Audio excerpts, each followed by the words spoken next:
कि झटके हर चीज़ में लगते हैं, किसी को पहले लग जाएंगे, किसी को बाद में लगेंगे। बिजनेस का नाम ही रिस्क है। तो उसके बाद दोबारा हिम्मत करके दूसरा व्लॉग डाला, वो ठीक ठाक रहा, उसमें कमाई हुई। फिर तीसरा डाला, चौथा डाला, पांचवा डाला। आज मैं लगभग 6 व्लॉग में कर चुका हूँ। मैं 4000 मुर्गियों से शुरुआत करके आज 16000 पे पहुँच गया। भविष्य में और भी मेरी उम्मीदें हैं आगे जाने की। देखने को मैं तो फर्स्ट टाइम देख रहा हूँ कि लोहे की आप ये गार्डर वगैरह सब पिलर वगैरह आपने। पिलर जो है हमने सारे लोहे के कर दिए हैं। किसान भाइयों नमस्कार। किसान भाइयों, आप लोगों की काफ़ी डिमांड थी कि हमें लेयर बिजनेस शुरू करना है, अंडे काम शुरू करना है, तो कैसे शुरू करें, किस तरह से इसमें शुरुआत हो सकती है। तो दोस्तों, आप लोगों की भारी डिमांड को देखते हुए हमने लेयर बिजनेस की आज वीडियो लेके आए हैं, खासकर आप लोगों के लिए। तो आज की इस वीडियो में हम लेयर बिजनेस की बारीकियों को जानेंगे, कैसे आप इसको शुरू कर सकते हैं। जो हमारा गरीब किसान भाई है वो कैसे इस बिज़नेस की शुरुआत कर सकता है। साथ ही आपको मिलाएंगे ऐसे 30 साल के युवा से जिन्होंने इस बिज़नेस की शुरुआत मात्र 23 साल में करी थी और आज इनके पास में 15,000 बर्ड का कैपेसिटी का पूरा सेट बनकर तैयार हो गया है। तो दोस्तों चलिए फटाफट से आपको मिलवाते हैं उस नौजवान से, साथ ही जानेंगे कैसे आप इस बिज़नेस की शुरुआत करके अच्छा खासा महीने का प्रॉफिट कमा सकते हैं। तो चलिए वीडियो शुरू करते हैं। भैया नमस्कार। नमस्कार भैया। कैसे हो भैया? मेरा नाम प्रीत वर्मा, मेरे गांव का नाम मंडोरा है और ज़िला मेरठ है, और मेरे पोल्ट्री फार्म का नाम मंडोरा पोल्ट्री फार्म है। भैया अपने एजुकेशन के बारे में थोड़ा सा बताइए। मैंने मेरठ कॉलेज मेरठ से बीएससी बायोलॉजी किया। उसके बाद मैंने वहीं से मेरठ कॉलेज मेरठ से एलएलबी लॉ की पढ़ाई की। आपने गांव में इसका शुरुआत करी, तो क्या सोच के आप इस बिजनेस की आपने शुरुआत करी? मैंने सोचा क्यों ना जॉब ना करके जॉब क्रिएटर बना जाए। खुद जॉब किसी की करने से अच्छा है मैं खुद लोगों को जॉब दे दूं। जी, कितने साल पहले आपने इसकी शुरुआत करी? मैंने सन 2018 में लगभग 7-8 साल पहले इसकी शुरुआत की। इस लाइन में आने से पहले आपने क्या क्या बिजनेस देखे, क्या क्या सर्च करे, जैसे बाकी लोग भी करते हैं? जी, मैं काफ़ी बिजनेस, मैंने होटल लाइन भी सर्च किया। मैंने, हमारे यहाँ फूल चैन है, मतलब फूलों की सप्लाई होती है जो बड़े बड़े होटल्स में है, वो भी देखा और कई बिजनेस देखे, लेकिन कुछ समझ में नहीं आया। फिर ये जो हमारा पोल्ट्री फार्म वाला बिजनेस है, ये हमारा खेती से भी रिलेटेड है। दूसरा, हम अपने गांव में रह के कर सकते हैं और बहुत मिनिमम लेवल से स्टार्ट करके हम इसे मैक्सिमम तक भी ले जा सकते हैं। अभी आपके पास टोटल कितने बर्ड हैं और कितने शेड हैं अभी हमारे पास बर्ड्स तो लगभग 7000 के करीब हैं और शेड्स 2 हैं जिनकी कैपेसिटी 16000 बर्ड्स की है। जी। और डेली अभी कितना प्रोडक्शन आ रहा है अंडे का? हमारे यहाँ लगभग 6700-6800 अंडा पर डे हो रहा है। अगर लगभग 230 ट्रे के आसपास हमारे पर डे होते हैं। पर डे आ रहा है। अच्छा सर, ये जो हम सिस्टम देख रहे हैं, यहाँ हम देख रहे हैं पानी का निप्पल है, सिस्टम क्या है, कैसे केज पूरा काम करता है ये सर? ये हमारा, इसमें मुर्गियाँ चोंच मार के पानी पी लेंगी। ये इसलिए लगाया गया है जिससे पानी हमारा फीड के ऊपर ना डले, ये फीड के लिए। और यहाँ पे अंडा आ जाएगा आपका। वहाँ पे हमारी टंकी है जिसमें हम मुर्गी को जो दवाई देनी है वो पानी में ही दे देते हैं और मुर्गी पानी के जरिए दवाई ले लेती है। और दूसरा, हमें जो दूसरी कुछ दवाइयाँ फीड में देनी होती है वो हम इसे फीड में दे देते हैं। जी।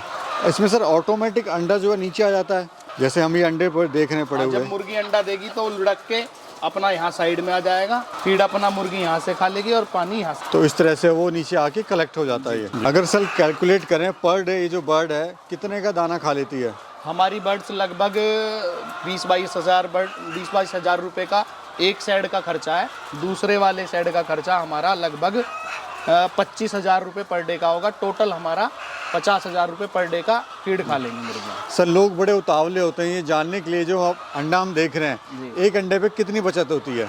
वो मैं पहले भी बता चुका हूँ। एक अंडे पे बचत निर्भर करती है कि हमारा प्रोडक्शन कितना है। अगर हमारी 100 मुर्गियों में से 90 मुर्गियाँ अंडा दे रही हैं तो हमारी बचत ज़्यादा हो जाएगी और खर्चा कम हो जाएगा। लेकिन अगर हमारी 100 मुर्गियों में से 70 मुर्गियाँ ही अंडा दे रही हैं तो वो तो दाने की ही पूर्ति कर पा रही हैं। जो हम जितना उन्हें खिला रही हैं, खा 100 मुर्गियाँ रही हैं और अंडा 70 ही दे रही हैं, तो कहाँ से हमें बचत हो जाएगी? तो as per rate of feed और एज़ पर प्रोडक्शन डिपेंड करता है कि आप कितना कमा लोगे, कितना आपको बचत होगी। टोटल लैंड कितनी है और ये फार्म कितनी लैंड पे बना हुआ है? टोटल लैंड तो हमारे पिताजी और कंबाइंड फैमिली है, जॉइंट फैमिली है, उनके पास लगभग 110 बीघे के करीब ज़मीन है।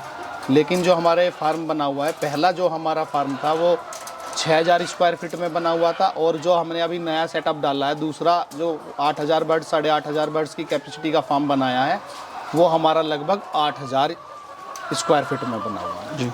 एक शेड को बनाने में कितना खर्चा है? जैसे हम आपका ये वाला जो शेड देख रहे हैं जो आपने पहले बनाया जी। इसका कितना खर्चा आया? आप इसमें देखोगे तो हमने सीमेंट पिलर में बना रखा है, नीचे भी सीमेंट है, ऊपर भी जिस पे हम चल रहे हैं ये भी सीमेंट का ही है जी। दूसरा फार्म जो हमने बनाया है वो लोहे पे बनाया है पूरा। तो उस टाइम पे हमें इतनी जानकारी नहीं थी, 2018 के करीब मैंने ये बनाया था, 2018-19 में। उस टाइम पे हमने सीमेंट में बना दिया था, तो इसकी जो कॉस्ट आती है वो थोड़ी ज़्यादा हो जाती है और ये हमारा एक तरह से सालों साल चलने वाला हो जाता है, लाइफ टाइम हो जाता है ये। लाइफ टाइम हो जाता है। तो इसकी कॉस्ट ज़्यादा है, उसकी कॉस्ट थोड़ी कम है। ये जो सारा बर्ड हम देख रहे हैं ये चूजा लाए थे या बड़ा बर्ड लाए थे? ये तो मैं 95 दिन का बर्ड्स लाया था जिंद हरियाणा से, और मैं खुद अब चूजा भी पाल चुका हूँ कई बार, और मैं पुलट भी लेके आया हूँ। पुलट बोलते हैं जो हम बड़ा बच्चा पला पलाया बच्चा लिया था। ये सर वैरायटी कौन सी है? ये स्काईलार्क वैरायटी। जैसे सर आज हमने बच्चा डाला जी। तो बच्चा कितने दिन बाद अंडा देना शुरू करता है और कब तक देता है? वेंकीज का बच्चा लगभग 126 दिन के आसपास, जब वो 1200 ग्राम का हो जाएगा उसका वेट, तो तब अंडा देना स्टार्ट कर देगा। और स्काईलार्क का और थोड़ा 5-10 दिन बाद में। और कब तक ये अंडा देता है सर? लगभग 100 वीक तक अंडा देता है। जब अंडा देना बंद कर देता है तो उसके बाद इनका क्या होता है? उसके बाद तो ये जो छोटे फार्मर होते हैं वो ले जाते हैं, जिन्हें जो कम प्रोडक्शन में अपने बाग बगीचे में पाल लिया, अपना मुर्गी ने इधर उधर चुग के खा लिया खाना, अलग से फीड देने की जरूरत नहीं पड़ी और अंडा दे दिया, उन्होंने अपना यूज़ कर लिया उस अंडे को। या इसका दूसरा ऑप्शन होता है कि ये चिकन में भी चला जाता है। अभी सर क्या रेट चल रहा है अगर प्रेजेंट की बात करें? आज का हमारा, आज जनवरी में हमारा लगभग 6 रुपये के आसपास का रेट है अंडे का, 5 रुपये 90 पैसे के आसपास है। अभी सर सेलिंग में कोई समस्या है क्या इसमें? सेलिंग में कोई समस्या नहीं होती।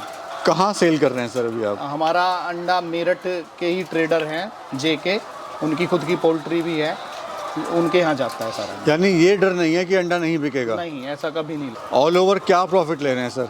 ऑल ओवर प्रॉफिट तो हमारा ये है कि वो डिपेंड्स करता है कई सारी चीज़ों पे। एक तो हमारी बर्ड्स का प्रोडक्शन कितना है, और हमारी फीड की जो कॉस्ट है वो कितनी है, और हमारी जो मुर्गियां हैं वो कितने टाइम तक कितना अंडा दे रही हैं। अगर हमारा प्रोडक्शन 90% के आसपास चल रहा है, 85% से ऊपर चल रहा है, तो हमें ठीक ठाक प्रॉफिट हो जाता है। अगर प्रोडक्शन हमारा कम रहेगा तो उसमें हमें फिर नुकसान भी रहता है। जैसे लास्ट टाइम मेरा फ्लॉक था, वो वेंकीज का मैंने फ्लॉक पाला था, वो 75% से ज़्यादा अंडा दे ही नहीं पाई, नई मुर्गियाँ भी, तो उसमें मुझे लॉस हुआ। लेकिन ये स्काईलार्क में लाया हूँ तो इसमें मुझे ठीक प्रोडक्शन मिल रहा है, तो प्रॉफिट भी। उससे पहले मैंने वेंकीज पाला था जो 2020 के आसपास पाला था, उसमें भी मुझे ठीक ठाक प्रॉफिट मिला था। तो ये तो as per rate of feed और आपकी मुर्गी कितना प्रोडक्शन दे रही है उसके ऊपर डिपेंड करता है, और आप उनकी देखभाल कैसे कर रहे हो, टेम्परेचर मेंटेन रख रहे हो, बायोसिक्योरिटी आपकी टाइट है, बाहर से कोई ना आने पाए। दूसरा, हम फीड कैसा दे रहे हैं, हम उसे पानी कैसा दे रहे हैं, वही जैसे बच्चों वाली केयर होती है, जैसा आप उसे दोगे वैसा आपको रिटर्न मिल जाएगा। कभी सर सोचा था पढ़ाई करने के बाद, वकालत के बाद में गाँव में मुर्गी पालन का बिजनेस करूँगा? वकालत तो मैंने मुर्गी पालन के साथ साथ की है।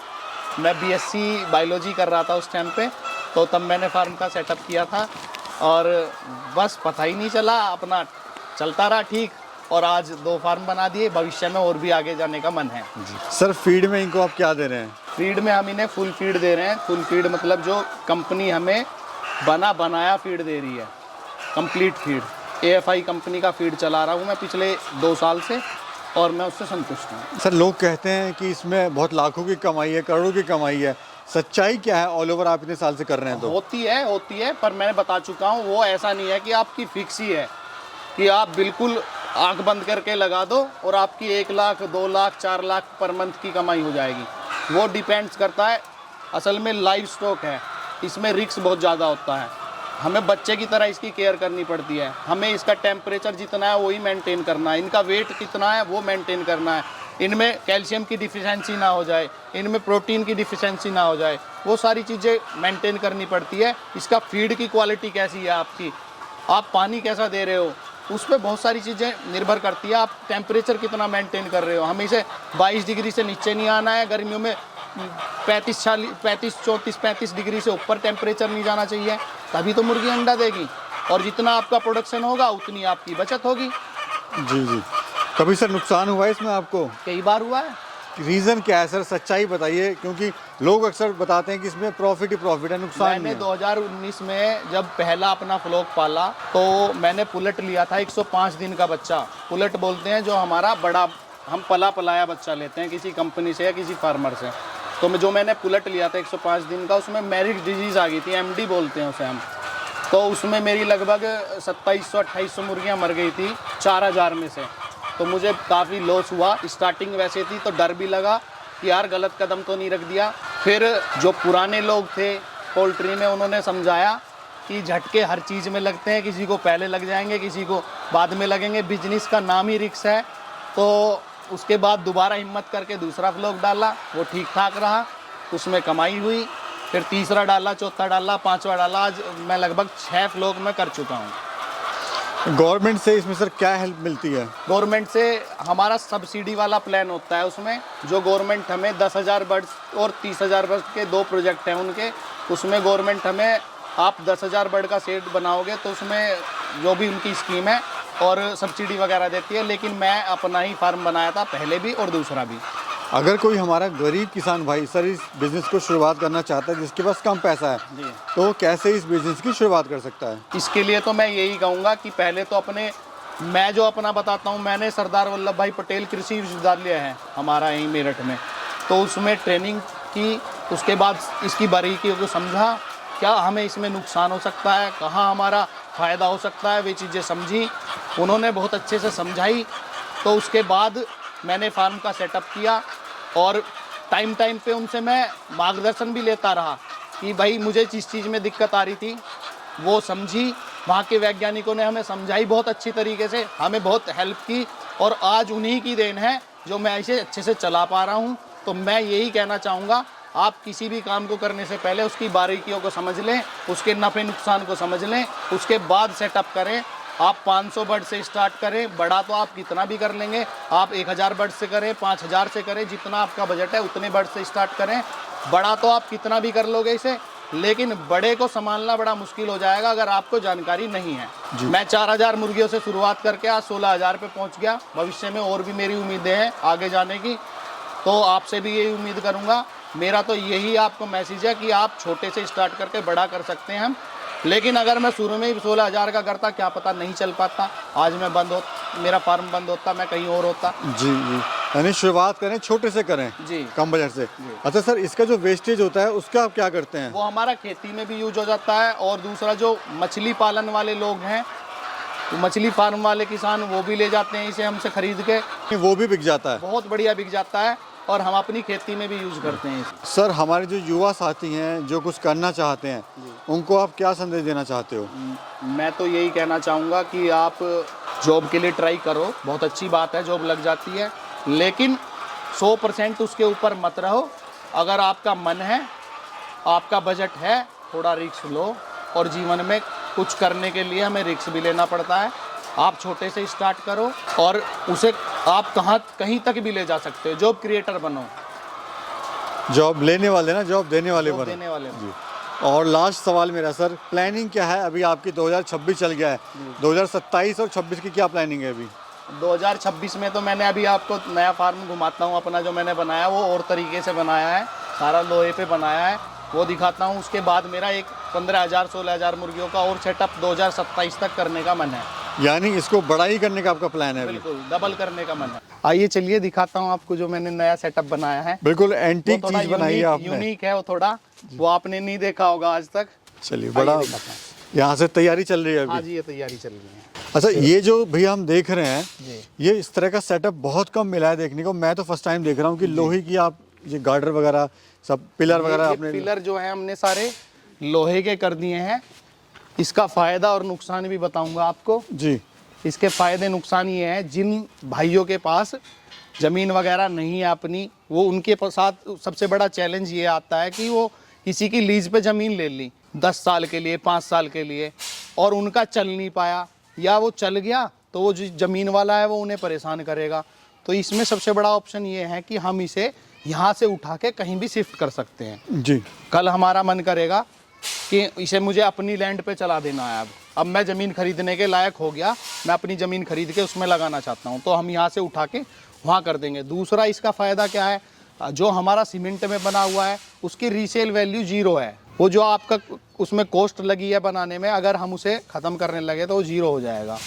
और इसकी रीसेल वैल्यू उतनी ही है जितना हमने जितने का आज लोहा लिया है, हम उसे 5 साल बाद जब बेचेंगे उससे ज़्यादा का ही बिचेगा, क्योंकि उसकी कीमत लोहे की उस टाइम पे ज़्यादा होती चली ज़्यादा जाएगी। हो जाएगी। आइए थोड़ा सा नीचे से भी देख लेते हैं। इसमें कितनी रैक्स बनाए हैं मुर्गियों के लिए, कितना सेटअप है? इसमें हमारा लगभग 8,500 बर्ड्स की कैपेसिटी है, और अब मैं लगभग 15-20 फरवरी के आसपास इसमें बच्चा आ जाएगा। हम अगर इसकी कॉस्ट की बात करें तो उससे क्या महंगा पड़ता है सीमेंट वाले से या सस्ता पड़ता लगभग इतना ही पड़ता है। है? लेकिन ये फ़ायदा है किसान को कि वो उठा के इसको कहीं भी शिफ्ट कर शिफ्ट सकता है। कर सकता है। इसकी रीसेल वैल्यू भी है लोहे की, आप कभी भी उखाड़ के बेच भी सकते हो इसे।